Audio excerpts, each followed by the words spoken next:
Today I enjoyed my conversation with Will Storr, an award-winning writer whose journalism has appeared in The Guardian, The Sunday Times, The New Yorker, and The New York Times. Will is the author of 6 critically acclaimed books, and today we talk about his latest book, The Science of Storytelling: Why Stories Make Us Human and How to Tell Them Better, which is a compelling guide to creative writing that reveals how the brain responds to storytelling. I hope you enjoy this conversation.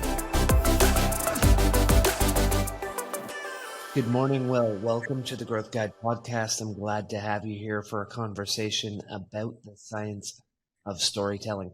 Before we start, can you share with our listeners a bit about your background and bio before we dive into the book? Yeah, sure. My name's Will Storr and I am an author. Excellent. Keeping it simple. Will, something that was fascinating for me was when you started researching the art of storytelling for your first novel, you started to see similarities to research you had done on the human brain and the stories we tell ourselves. So while the scientists and storytellers started in different spots, they got to the same place. Can you talk a bit about that realization and how it influenced the writing of this book? Yeah, sure. So, I guess, in sort of 2010, 2011, I was writing a book called The Heretics. It was published as The Unpersuadables in the US. And The Heretics was asking a question, which was, why is it that smart people can end up believing crazy things, right? So not like why stupid people end up believing stupid things, but why do sometimes really smart people go down these weird rabbit holes? And so the answer that I came to in that book was that the reason is that the brain isn't like a computer that is designed to discover truth. The brain is like a storyteller. I mean, that's what it is. And so the brain takes the confusion and chaos of actual reality and kind of remixes it into a very, very simplistic story. And if we've got a healthy brain and a healthy mind, it's making us feel somewhat heroic. We're this kind of heroic character, this good, noble character, pursuing important goals.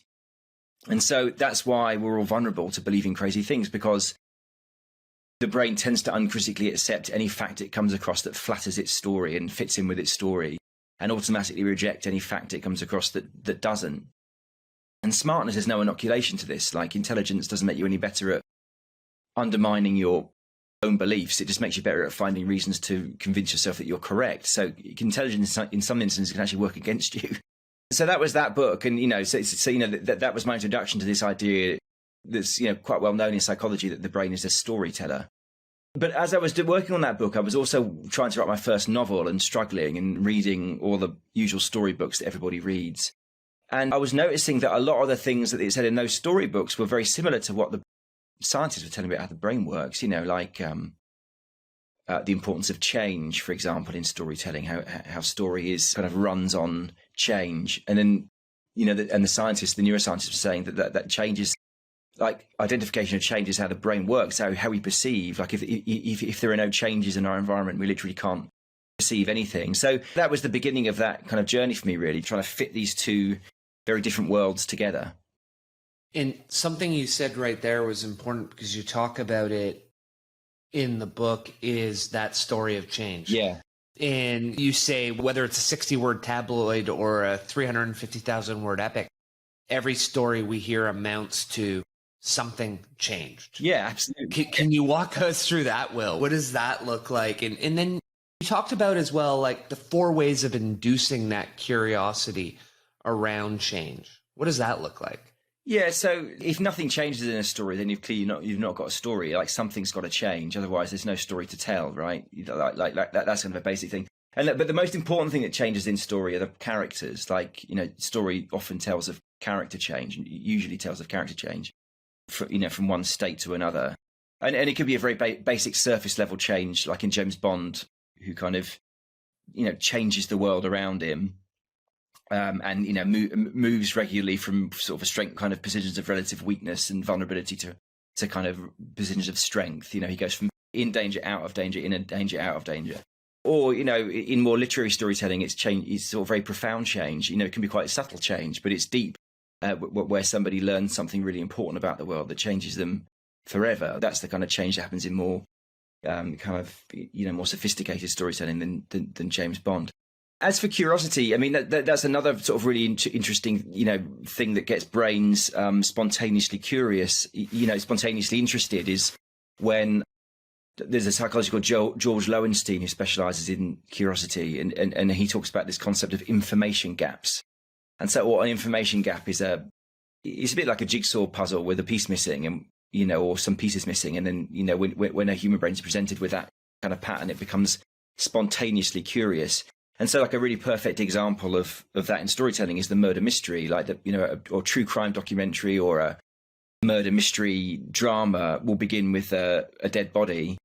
So you've got a set of circumstances, a set of characters, and someone's dead. So it's an information gap, and the question is, who killed this person?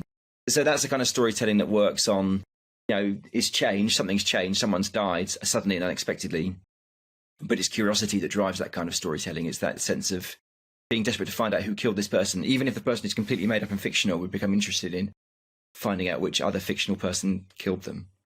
And so when I look at that, Will, something that jumped out at me, I read a lot about how to get readers engaged, for example, on social media. And people talk about these concepts of open loops. Is that what we're doing when we're trying to draw the reader to go to the next page or go to the next tweet in a thread? Is creating open loops, and the open loops are, hey, there's some information, you don't know the full story, you've got to go to the next tweet to close the loop. But in the next one, I may actually open another loop. So now we have a bunch of open loops weaving throughout the story. Yeah, totally. I mean, open loop is information gap. It's what clickbait is. You're not going to believe, what so-and-so said. That's an information gap. You've got a character and who said something, and that's exploiting information gaps, that kind of clickbaity online behavior, definitely. Yeah, 100%. So if we go back in reverse order a little and go to the back of the book before we come to the front and start exploring some of the ways on how to do it, I'd love to start with the power, value, and lessons of story before we work through some of the hows of the framework. Yeah. When it comes to power, there's a paragraph you wrote that really stood out to me. Story, then, is both tribal propaganda and the cure for tribal propaganda. Atticus Finch in Harper Lee's To Kill a Mockingbird advises his daughter that she'll get along a lot better with all kinds of folks if she learns a simple trick. You never really understand a person until you consider things from his point of view, until you climb into his skin and walk around in it. This is precisely what story enables us to do. In this way, it creates empathy. Can you share what you were really getting at in that paragraph and how powerful story can be in our lives for people? Yeah, so the best storytelling, what it does is we open a page or, start watching a movie or a TV series, and it throws us into the perspective of a character that's often, nothing like us. And so, that's massive for kind of building empathy. And indeed, there are historians who think that you can trace the beginning of the entire concept of human rights to the invention of the novel. So when novels as we know them today, started to be developed, I think it was in the 18th century. At the time, one of the first novels that was a massive bestseller was, so modern. It was told from the point of view of a female servant, and the female servant was being sexually harassed by her employer. And that was the novel. The novel was told from her perspective. So, these are extremely unawoken times from our perspective. This was even before the peak of the British Empire. This was a long time ago when attitudes were extremely different. And yet, people, we were being encouraged to see the world from the perspective of this unfortunate, low status, vulnerable woman. And so, novels like that became bestsellers. And what happens in tandem with that is you get the rise of this idea of human rights, that actually it isn't just the people at the top of the pecking order who are, important and special and in need of protection. It's everybody. Every individual human has rights, no matter who they are. And, you very quickly start getting things like, in the UK, public execution was popular. It's like an entertainment. And then that got kind of outlawed. Capital punishment got outlawed. And you just get the spread of human rights. We're still going through it now, the kind of spread of this idea that every individual human is of equal value. So that's what, really good storytelling does for you. It puts you, it gives you the perspective of people who you might otherwise kind of feel very kind of disconnected and alienated from, and it gets you to understand that every human is essentially, similar and in need of and in deserving of equal rights.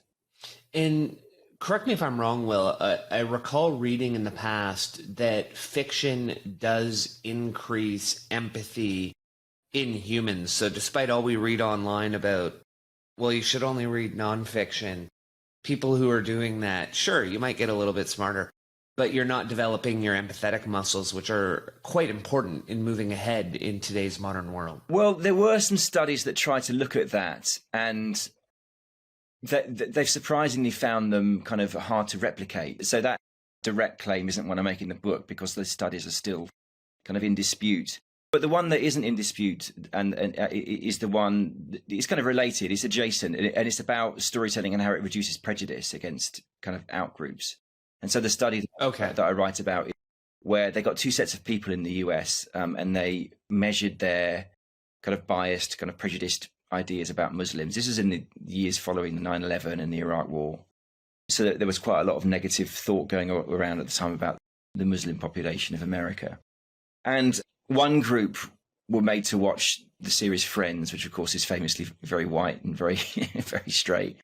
And then another group were made to watch a sitcom called Little Mosque on the Prairie. And the point of Little Mosque on the Prairie is it depicted American Muslims as just like an ordinary family. It was like a bit like the Cosby Show. It was just like, it depicted them as just ordinary, relatable people.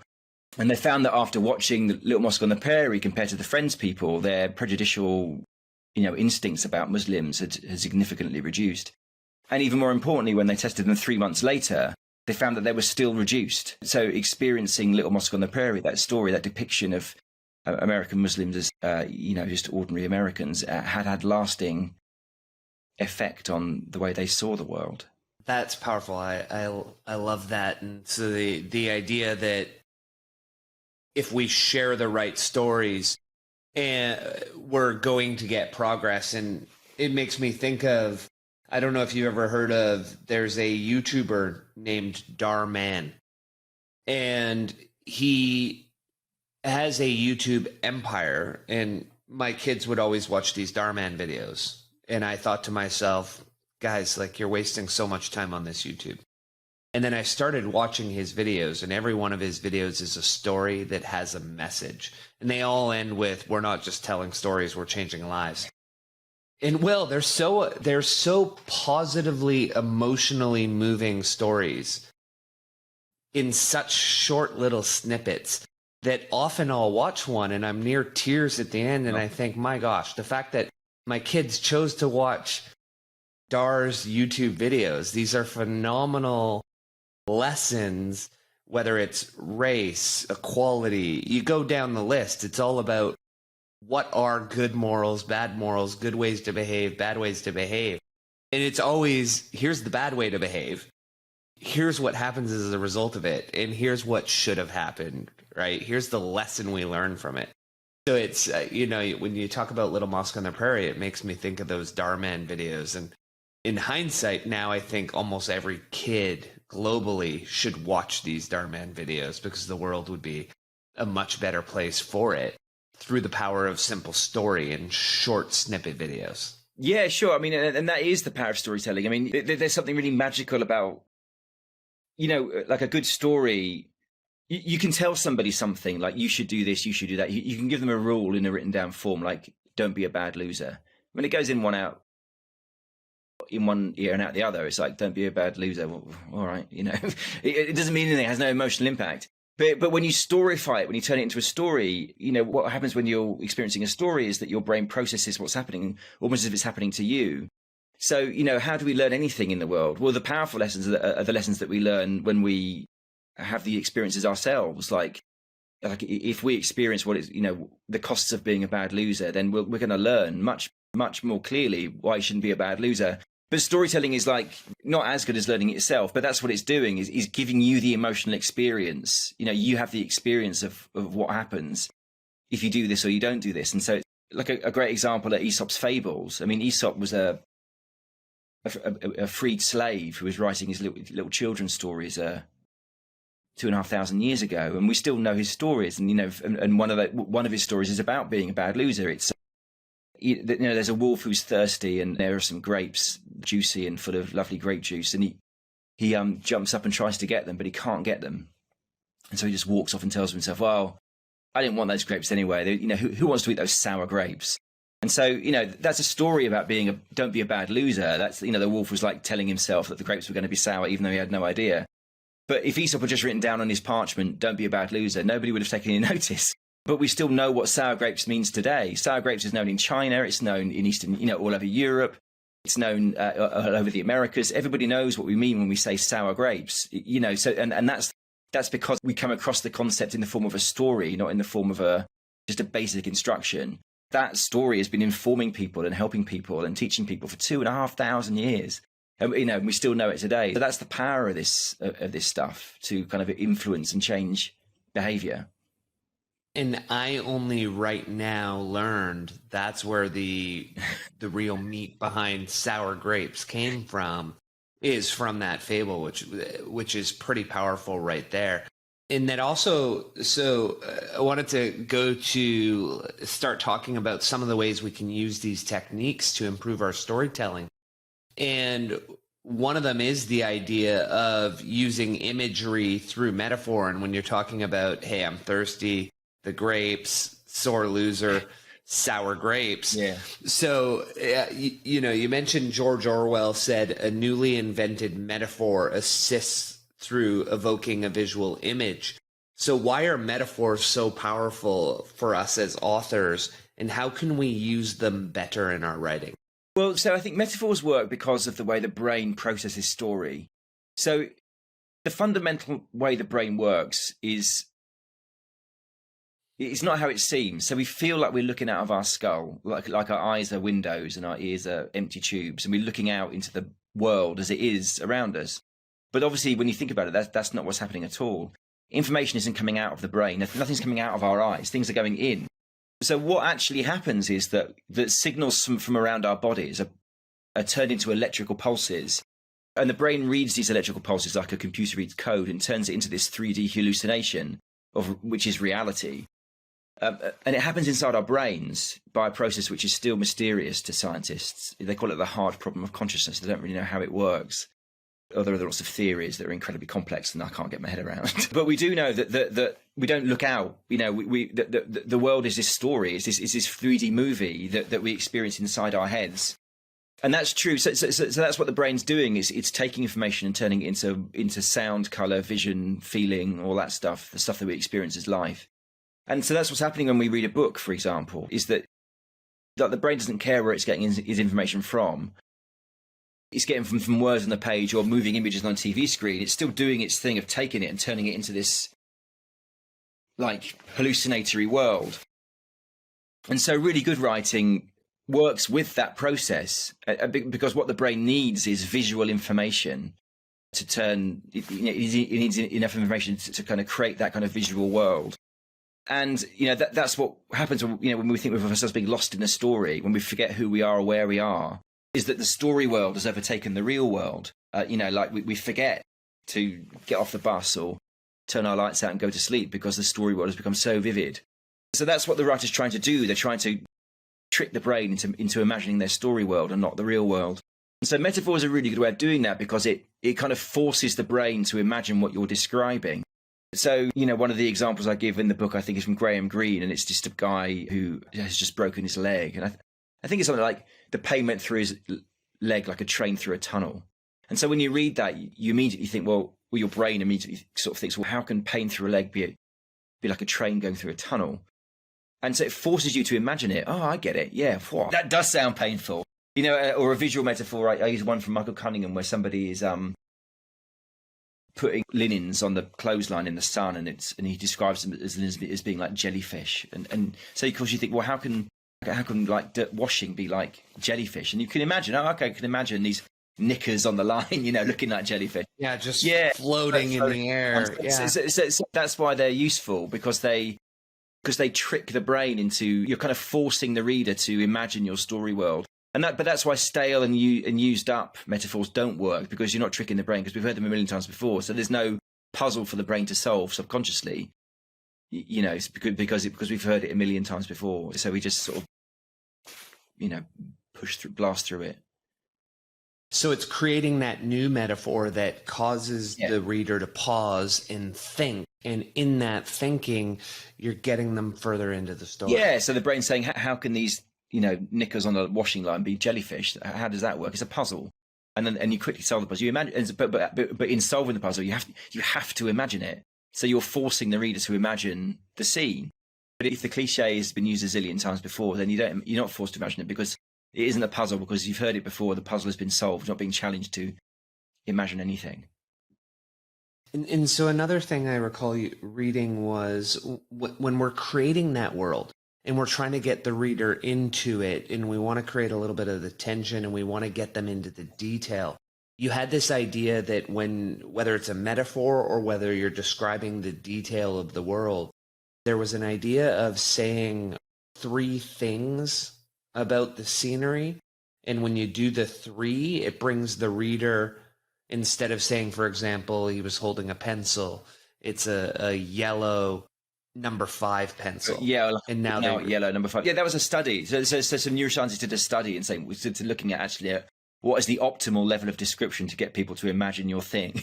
And it was 3. It's quite interesting, kind of nerdy little detail. It was 3 things. If you're trying to describe something, you just have to give 3, and 3 specific, not vague descriptions of, points of detail, and that will get people to imagine it properly. Is that also why, when you think about it, a lot of times when people have lists about how to do things, often it's lists of 3.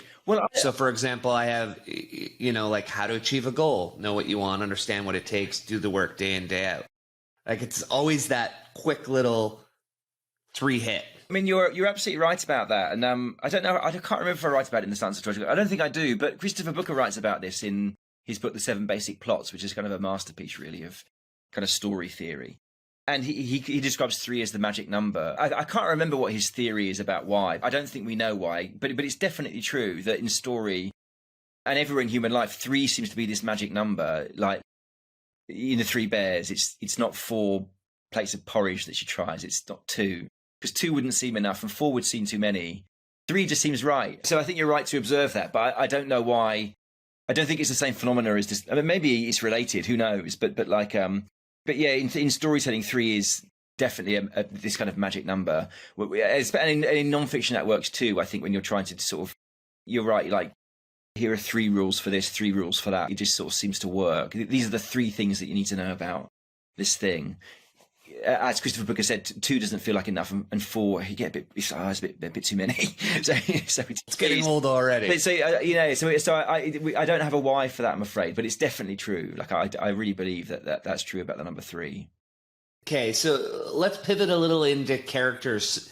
And I love that you brought up as an example James Bond earlier on when you were talking about characters, because what I want to talk about is this idea of using the flawed self in our characters, and James has a number of flaws that make him so intriguing. And why is it that when we see a character that has flaws, that it draws us into that character instead of repelling us from the character? Well, because I think in good storytelling, you're often empathizing with your kind of protagonist, and I think that that's kind of how we all see ourselves. Like if you've got a healthy brain, the default kind of characterization for any healthy human is basically, I'm deserving of more status than I actually have. I deserve more status than I actually have. I've made mistakes, but I'm essentially a good person. And, I have flaws, but I'm trying to overcome them. I think that's basically it. We all feel like the character at the beginning of a story where we are kind of relatively low status and a bit flawed, but on the path of righteousness and splendor, and we're going to overcome our obstacles and we're going to go in and achieve amazing things. So I think that's one answer, is that perfect characters, we don't really relate to them because I think, we're so sensitive to status too. If they're perfect and unflawed, rather than empathy that will inspire envy in us, we'll just think, nobody wants to read about a perfect character. You just think, what what a fucking prick, you know. You don't want to like them because they make you feel kind of reduced. So I think that's part of the answer. Another part of the answer is that stories always about, you know, good stories are about people learning things. Like, you know, a character starts off making some kind of mistake about the world, and over the course of the story, they learn A, that what they thought was true isn't true, and then B, that they figure out a better way of being, a less flawed way of being. So without the flaw there in the first place, you don't really have a story. You know, it's you know, I know some superheroes are kind of, in the character level, they're kind of perfect in the sense they've got these superpowers, you know, but and James Bond is, you know, is seems to be all powerful and kind of indestructible in a sense, but they also do make mistakes during the story. You know, they get themselves in tricky situations that they have to kind of force them fight their way out of. So yeah, I think flaws in characters are really important, and the more profound your stories are, the kind of more important the character flaw is. It seems to be one of the reasons why, when you look at Superman versus Batman, Superman can almost at times seem a little boring or trite because there's almost no flaws.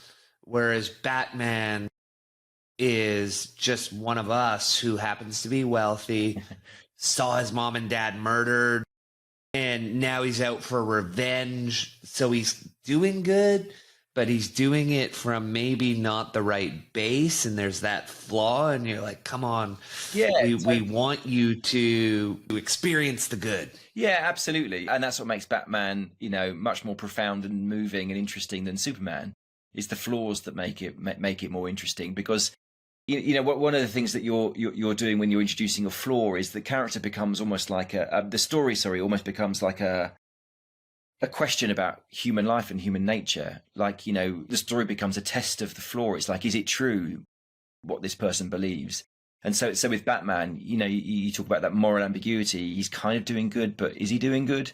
Like, that's a profound question. You know, like, if we're out for taking revenge, is revenge always good? Like, maybe it isn't sometimes. And so through the flaws in the character, your story ends up asking really interesting and profound questions. And that's ultimately what story is there to do, really. It's there to teach us about the world. It's about to ask a question about human nature and about how does the world work. And one of the things you mentioned a few seconds ago is you said if the character's too perfect, it creates envy in us. And you highlight some work from research that shows, as it relates to social emotion, the role that status can play in how we feel about a character. So you talked about research that had been done on brain scans when we see bad things happen to high status people versus low status people. Yeah. And so could you share what that research looked like? And then how does that tie into the flaws that we just talked about and how we use it in our storytelling? Yeah, so one of the very fundamental basic things about human nature is that we're obsessed with status. But our obsession with status is often hidden from us. It's kind of subconscious. But we're constantly playing status games in life. We're constantly trying to raise our own status in a million different ways, and we're very, very sensitive to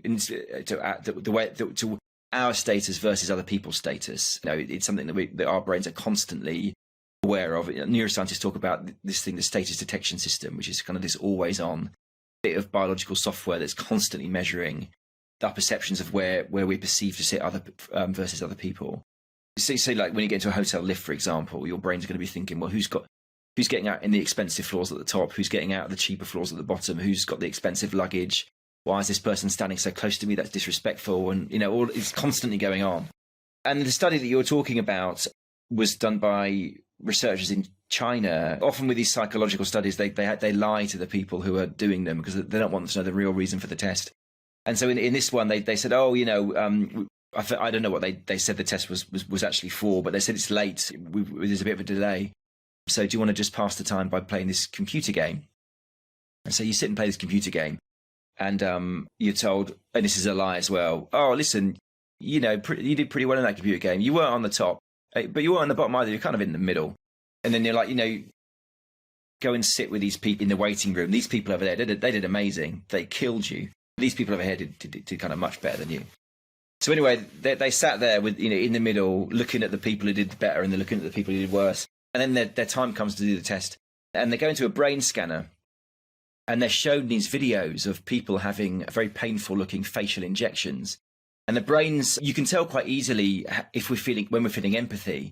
So when you're feeling empathy for somebody, your brain reacts to what's happening to them as if it's happening to you. So you can see if you're empathetic with the person getting the facial injections, your pain signals are going to become activated in your brain scan. It's going to show, and you can measure how much empathy you're feeling for the people. And the twist is that they showed some of the people getting injections were the people who did worse than them in the computer game. And some of them were the people who did better than them in the computer game. And when they took the people out of the brain scanner, they said to them, did you feel empathy for those people? And they said, oh, yeah, I definitely did. It was terrible. And then they said, well, did you feel empathy for all of the people? And people go, yeah, of course I did. Of course I did. It was terrible. But the brain scan showed the lie. They only felt empathy for the people lower down. They didn't feel much empathy at all for the people above them. So that's human nature. And that's how we think about people who are high status. And of course, you've only got to kind of see real life to see that in action. I mean, and we're, left and right, we're all guilty of it, of being completely cruel to people who are high status. And, the way we talk about, powerful business people and celebrities and royalty and politicians is as if they're not human. We say the most ghastly, awful things about them. And we don't care. And it's, and the kind of the implicit belief is, well, they've got it made. Why should they care? Why should I care what they feel? Because they're so rich and famous and powerful. That's a good point right there. We almost don't even talk about them in a way that involves their humanity.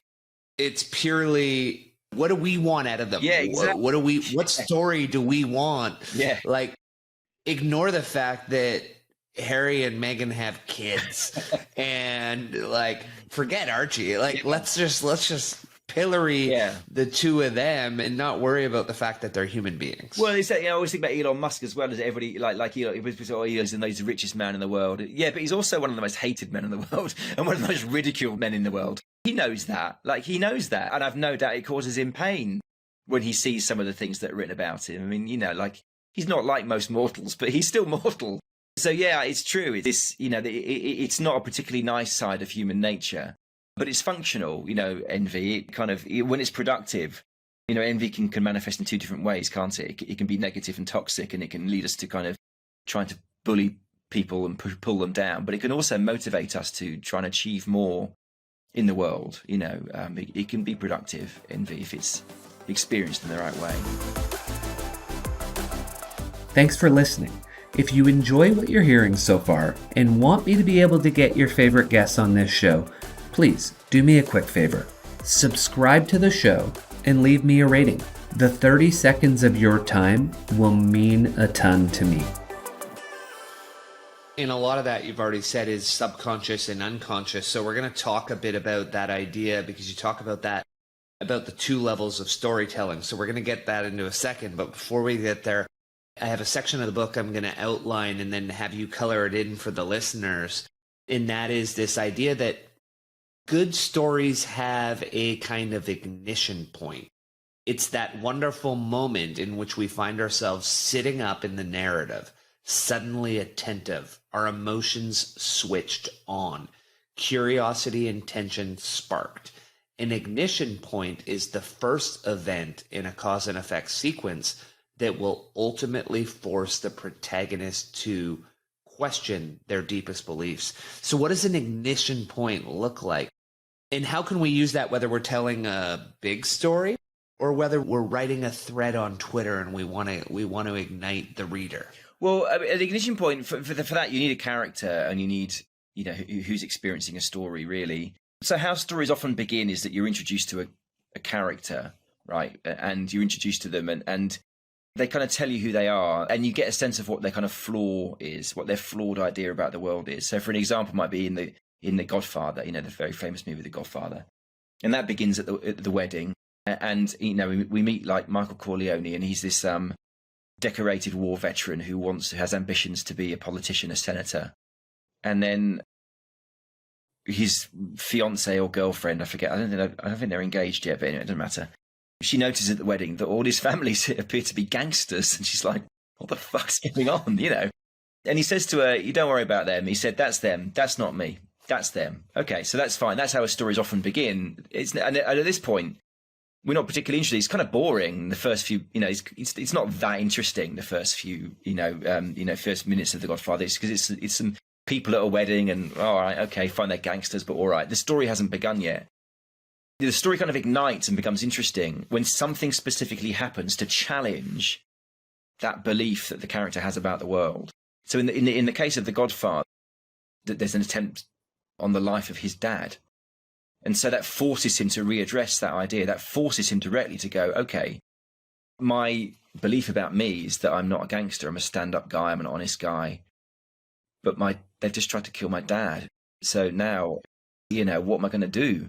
So that's when the story begins. And I call it the ignition point because it really feels like it catches fire. Like in a good story, often, even in a novel, the first few chapters even can be like, oh, this is a bit of a slog. But something then will happen. And then suddenly you'll go, fuck, And when I was writing the book, I was just really keen to figure out what's going on in those moments. And I think that's what it is. It's that thing happens which directly connects with the character's flawed idea about the world.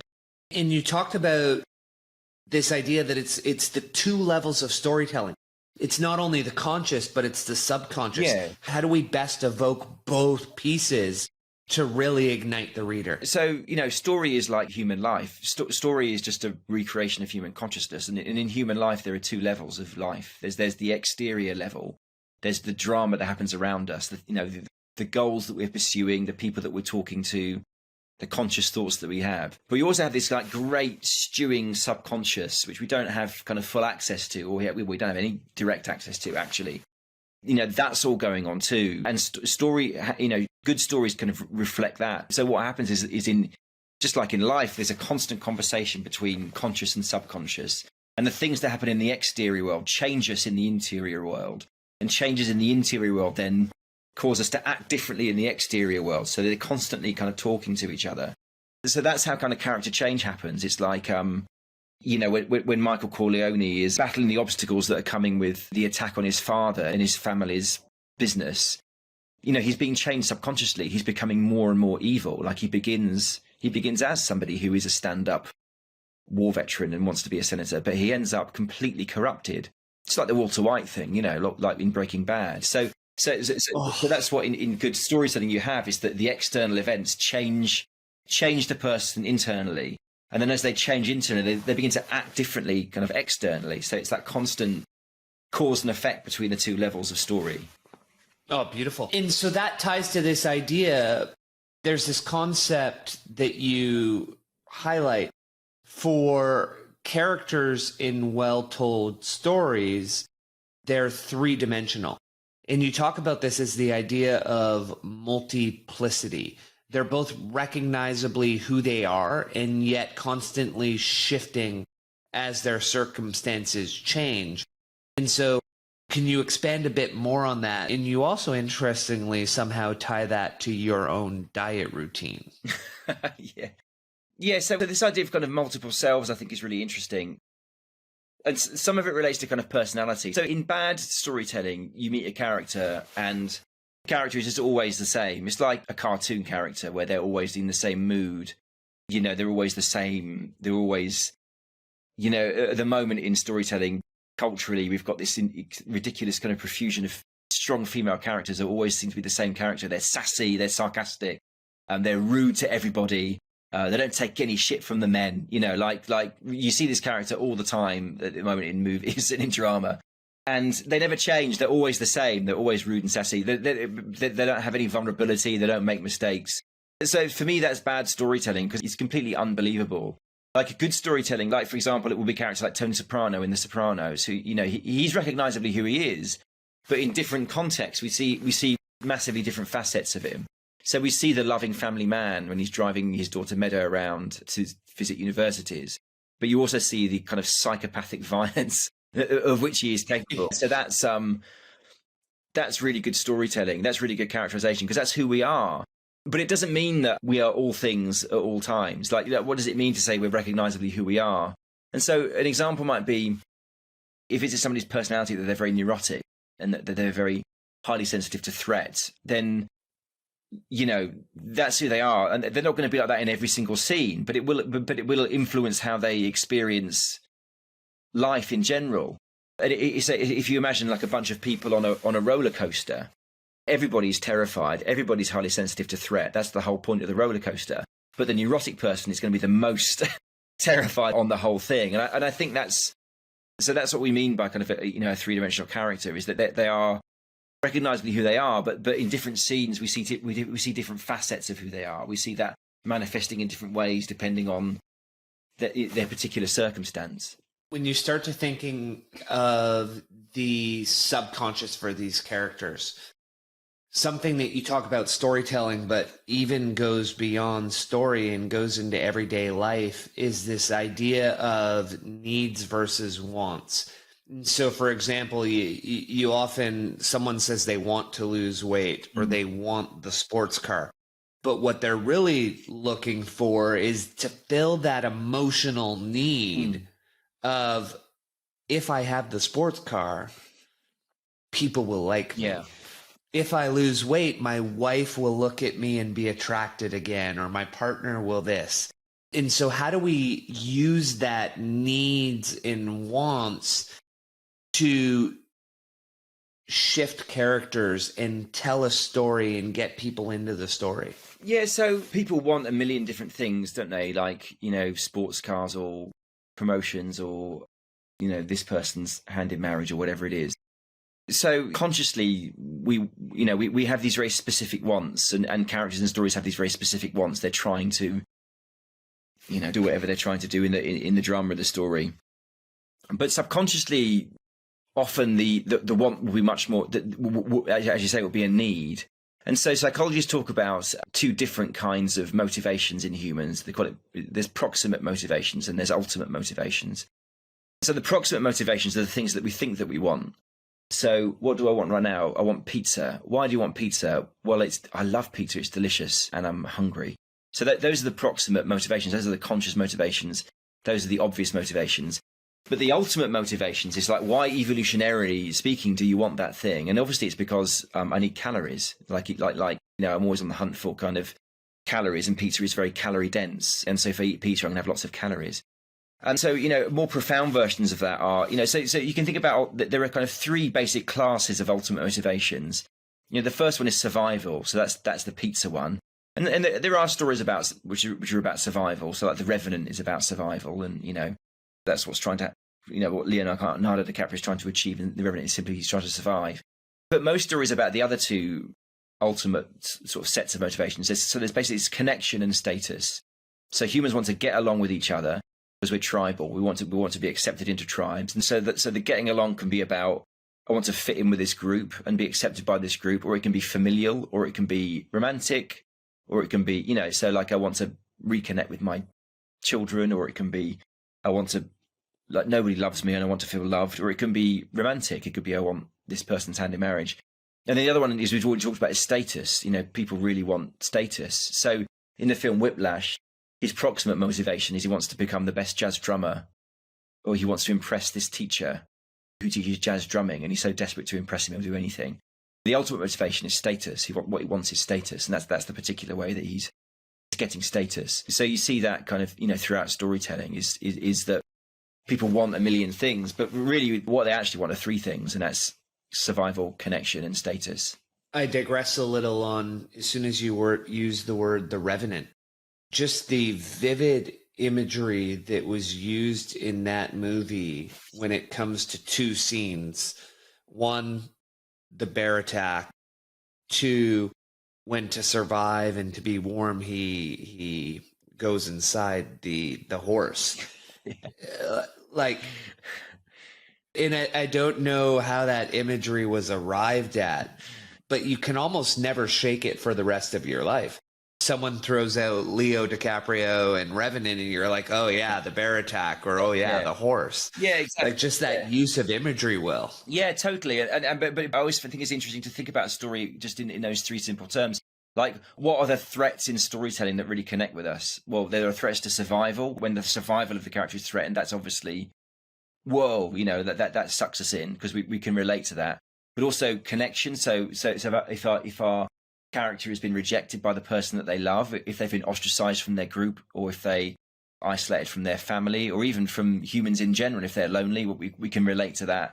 but also status. Like if they have this kind of sudden drop in esteem from other people, and they're desperately trying to pursue status in the way that the guy from Whiplash is, or Eminem is in 8 Mile. That's a film about status. We can completely relate to that. Yes. So that's why, even if we don't care about jazz drumming or being a rap battler, or even if we're never going to be in a situation like Leonardo DiCaprio is in, which we're not, we still relate to it, because fundamentally there's still films about those ultimate needs which all humans share, which is survival, connection, and status.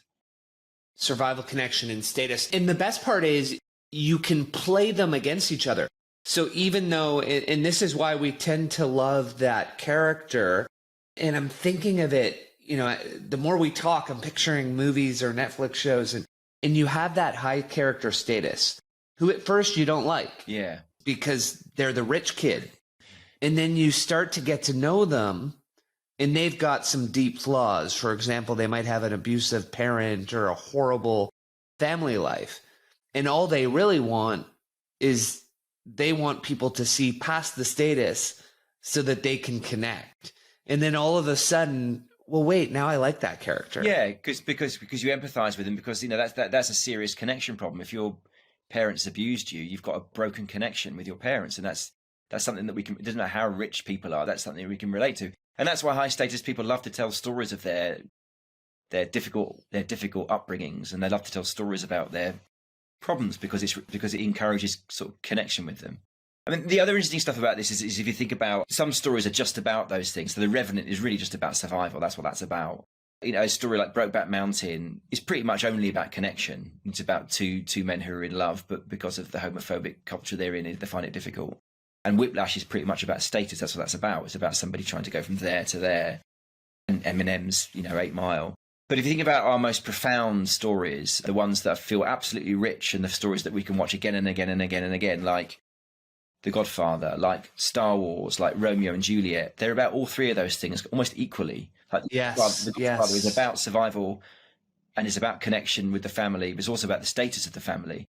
Star Wars is about survival and the connection with the different characters and the status. Luke Skywalker being in Star Wars, he's this orphan.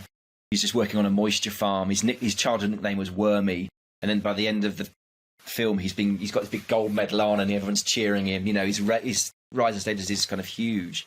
And of course, Romeo and Juliet is about survival. It's about the connection of the lovers, and it's about the status of the different families having this kind of status battle.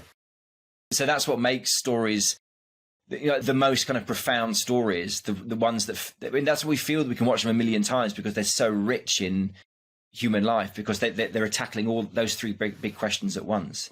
And the other thing that jumps out at me, and one of my favorite authors growing up as I was reading the series, and I pick on everybody because they make fun of fantasy, but then they all love Game of Thrones, is George R.R. Martin. Well, because he uses all three of these. And then the other element that I love that he does is when you talked about multiplicity, he really puts to work that idea that good people do bad things and bad people do good things. Because you never know what a character is going to do in his books. There's no, oh, well, that person's always good. Because that's not reality. And he really shows that anybody will do what they need to survive, for the connection of their family, and to, in that series, to get the status. Everyone wants the throne. What will they do to get it, right? Yeah, absolutely. And that's why, that's a great example, Game of Thrones. That's another one that's doing that stuff about it's survival, it's connection. It's all three of those things. And that's why it has the same feeling to it as The Godfather and Star Wars and Romeo and Juliet. It just feels so rich in human life, because it is addressing the big three themes of human existence at once. Even Harry Potter, as light as it is, and as childrenish as it is, it's all three. It is. She does a very fabulous job of all three. Yeah, it is. Yeah. Huh.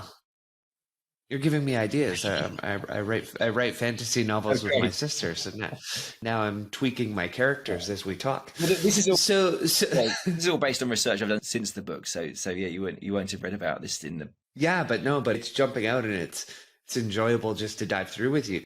And so I want to share, because as we go to the status and how we can use it to create that battle, I want to share some words you had as it relates to a scene that you saw and how it made you feel. And then we can talk about how to kind of engender that feeling in other people. So watching Dancer in the Dark, Oh, yeah. you became enraged with caveman emotion at the raw and inordinate expression of selfish versus selfless. You'd have gladly stepped into the screen and clubbed the character to death. So can you explain the scene that you watched and how that tied to this concept of social emotion, heroes and villains, moral outrage, so that we can learn how to evoke that in our readers? Yeah, so in Dancer in the Dark is a story that's about an Eastern European immigrant to America, and her name is Selma. And so Selma has a congenital eye defect, so she's going blind very rapidly. And she's keeping it a secret from everybody because she's desperate to save up enough money to pay for her son to have an operation because he's got the same defect. And if he doesn't have an operation by the time he's 13, he goes blind too. So she's desperately trying to earn enough money. And she works in a metalworking factory, which is very dangerous for a blind person to work in because they're punching out sinks out of sheet metal. So it's very dangerous. But it's kind of obvious she's going blind because you can't really keep that stuff a secret. So, kind of halfway through the movie, she gets fired from the metalworking factory. So because she just cannot work there anymore for her own safety. So you think, oh my God, disaster. But luckily, she's just about saved enough money to pay for her son's eye operation. And she goes back to her caravan where she lives. And her kind of mobile home kind of caravan is in the garden of the local police officer whose name is Bill. And she goes into a caravan and she finds that her money tin has gone missing. So she goes into the house, to Bill's house, and she finds that Bill has stolen all her money. So, yeah, that's the scene that I'm describing. And there then sort of happens this extremely dramatic scene where she tries to wrestle the money off him and he pulls a gun and then she gets the gun off him and he then sort of collapses into despair. And so the reason that is such a moving scene is because of how storytelling evolved in the human animal. And so one of the sort of basic purposes of storytelling is to kind of control human tribes. So human storytelling evolves out of tribal gossip. And so, back in the days of the hunter-gatherer group, when we're living in mobile bands, there's obviously there's no police officer, there's no judicial system, there's no written law. So how do we control other people's moral behavior? We do it with gossip. And, gossip's really important to human life. And so what would happen in the tribe is that you would, gossip about other people's moral behavior. And the gossip has this kind of really kind of sinister quality that it kind of encourages conformity against people. Like you've only got to watch reality TV like Love Island or Big Brother to see it happening all the time, is that people start gossiping about somebody else and this sense of kind of evil consensus arises and the whole group forms against that person. And back in the day of the hunter-gatherer group, that's really dangerous. Like if you become the target of tribal gossip, that you could very easily end up being killed and even eaten. It's thought that capital punishment was a human universal once. So we kind of fear it. But we still have that programming in us. And so that sense of moral outrage that arises when we hear stories of especially high-status people behaving selfishly towards low-status people, that we get that tribal sense of moral outrage. We get that sense of fury.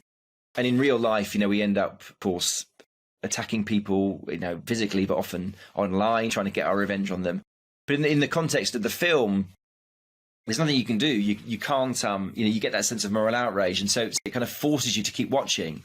It forces you to keep turning the page because you become so desperate to see the evil, high-status person, selfish person getting their comeuppance, getting punished, that it kind of compels you to keep engaged with the story until you get that final immensely satisfying sense of relief when they finally do get their comeuppance. And so that's usually the villain that we want that comeuppance for.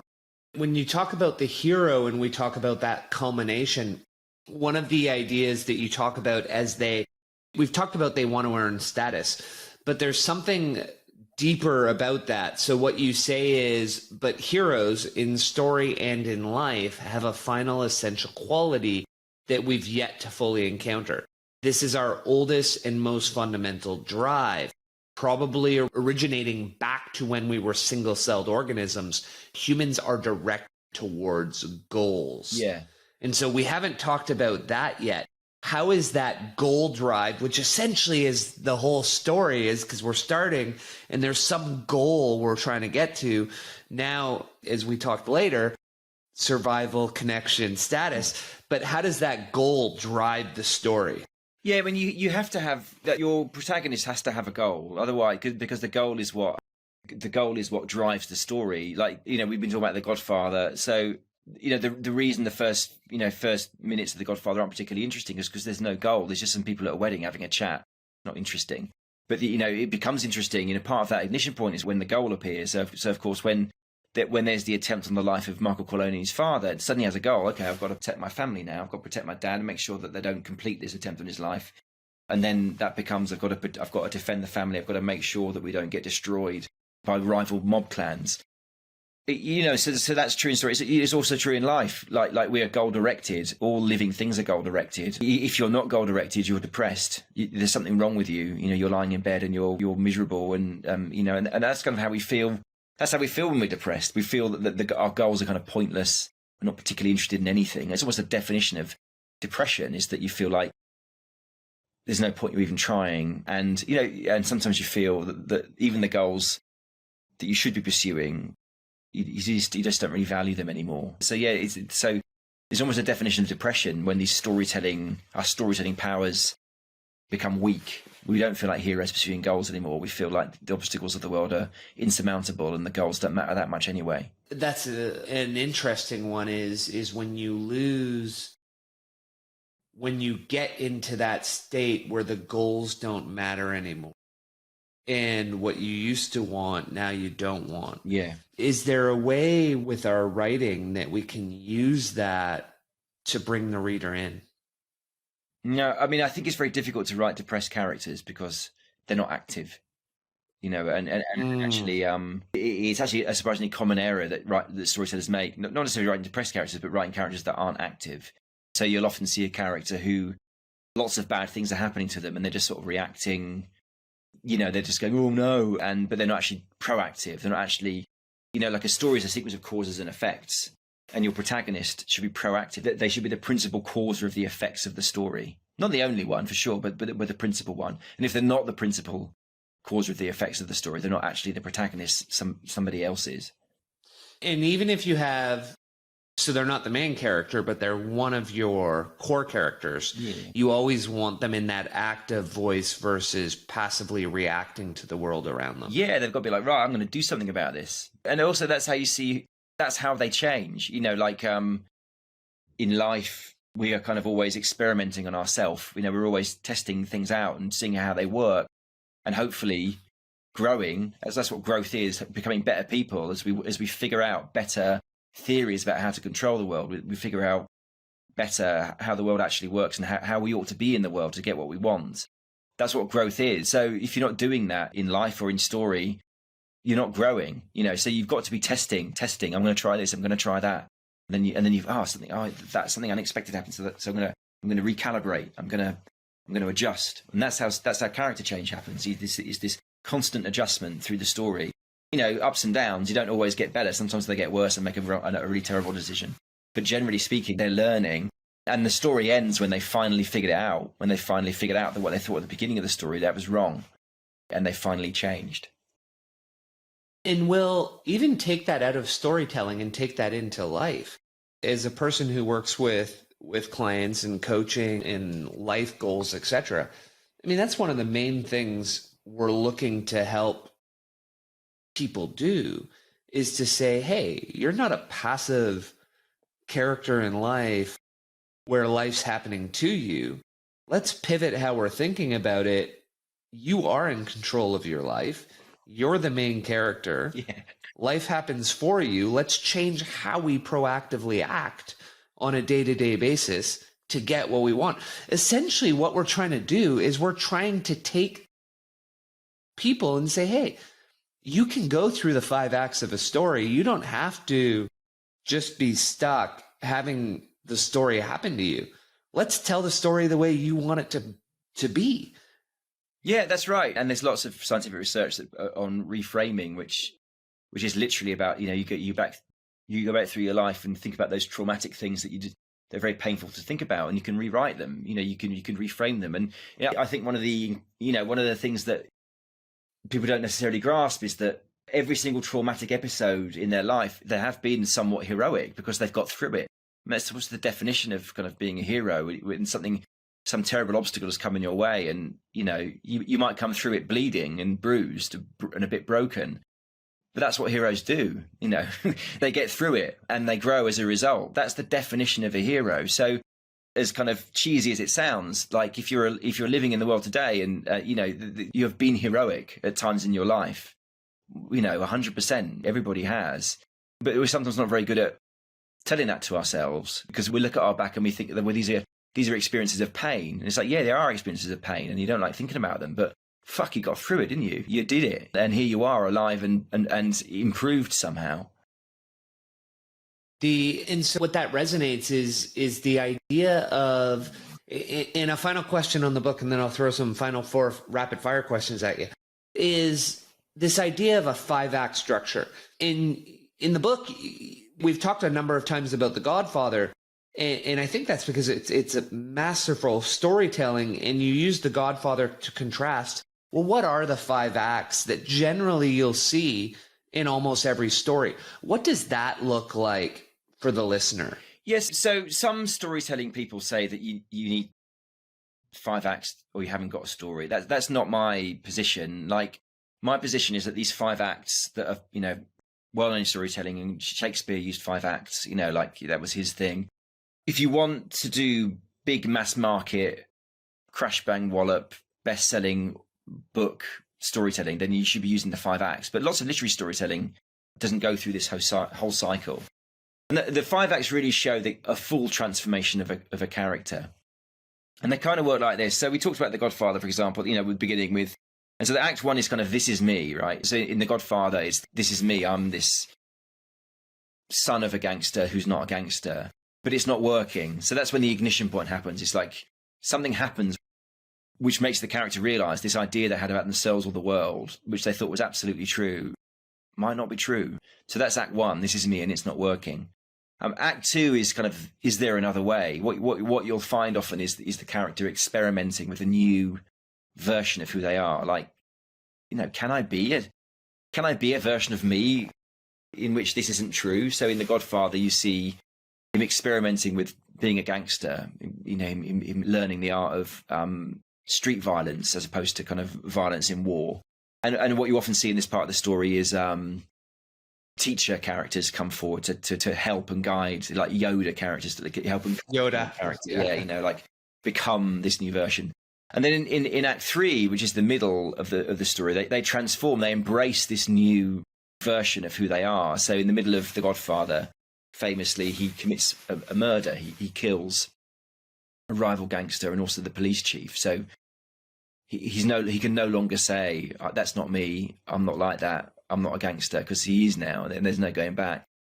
And then what happens in Act 4 is this kind of a period of great testing. The story's kind of going, okay, you've transformed, you've changed now, but what are the costs of this change? What's going to happen? Like, you really let the demons in now. So in the case of Michael Corleone, the costs are, there's now gang warfare, and everybody wants him dead. So it's this period in the film of like massive violence. What the story's doing is saying, it's testing him. It's saying, okay, well, you think you're a gangster now, but can you handle it? And what you often get in Act 4 are moments of attempted retreat. So, like there's a scene in The Godfather where he's saying to his partner, I'm going to take the family legit. Like, we're not going to be violent anymore. we're going to go legit. We're going to be a legit sort of legal entity. And then in Act 5 is kind of the final showdown when there tends to be the story's asking the character finally, who are you going to be? Are you going to be the old version of you, or are you going to be the new version of you? So there's often a final showdown, and the character then fully commits and says yes, and the character really shows fully who they are in that final scene. And then in the final scene of The Godfather, he's extracting massive revenge. It's just a bloodbath of his enemies. And the very final scene is you see him being christened as the actual Godfather, with all these gangsters literally genuflecting in front of him and kissing his ring. And that's the final scene before the credits roll. That's the final emotional beat that's telling you, it's the opposite of that first scene with him going, that's not me, I'm not a gangster. That's a full banquet kind of story. You know, that's your full character change. But often literary storytellers just have act 1 and 2. It's just sort of you're presented with a character who's not working for some reason, and the story is them in a very kind of literary and slow way figuring out what's wrong with them. And there might be a hint at the end that they're going to change, but you don't get to see it. When you think of some of these fantasy series, epic fantasy, or even book series, movies, the ones that do have the 5 acts, is that why sometimes it takes multiple books to do that? Is you're taking the character through the arc of that journey over the course of multiple books? Well, it doesn't need multiple books to do that. No, I mean, like Jaws does it in 90 minutes. You know, Jaws, everyone thinks Jaws is a story about a shark, but it's actually a story about a man who's scared of water. That's the structure. So at the beginning of Jaws, you meet this guy, Brody, who has a phobia of the water. He's terrified of drowning. And the shark is the ignition point. So now he's got to, because he's responsible for the security of the community. So he's got to go and fight the shark. And so in the middle, the equivalent of Corleone killing somebody in Jaws is him going out to sea to fight the shark. Act 4, the equivalent of the gang war, is his fight with the shark. And the final beat at the end of Jaws is him paddling back to water saying, I used to be scared of the water. I can't imagine why. And then the credits roll. So it's exactly the same. That happens in 90 minutes. It's a very simple story, but it does it every 5 acts very effectively and exactly in time. With the shark expert appears in Act 2 to teach him the ways of the water, and he has in Act 4 he has a wobble where he goes, "Oh, I want to go back," but somebody smashes the walkie-talkie up so he can't phone to be rescued. So yeah, it doesn't take multiple books to do this. You can do it in. Well, you can do it in 9. You can probably do it. You can probably do it in 3 minutes. You know, like if you had a really efficient story. All right, I'm going to work on that. And so, you got a quick minute for 4 rapid fire questions? Yeah, of course. Yeah. All right. What's one book that's had a massive influence on your life? On my life, is it? Well, it's a very obscure, but it's a book called Bad Wisdom by Bill Drummond and Mark Manning. It was a book I read as a teenager, and it was the first book that really kind of spoke to me, and actually. It was the first time I actually felt that books weren't for like boring old people, that actually you could have a book that actually spoke to me in the way that kind of music spoke to me, which was my big passion at the time. And what's something you're reading right now that you're enjoying? What's something that I'm reading right now that I'm enjoying? There's a really good story tutor in the UK called Tim Lott, and he's got a book coming out next month about storytelling called Yes, But No, But Why. It's very good. Highly recommended book about storytelling. Yes, but no, but why? I love the sound of that already.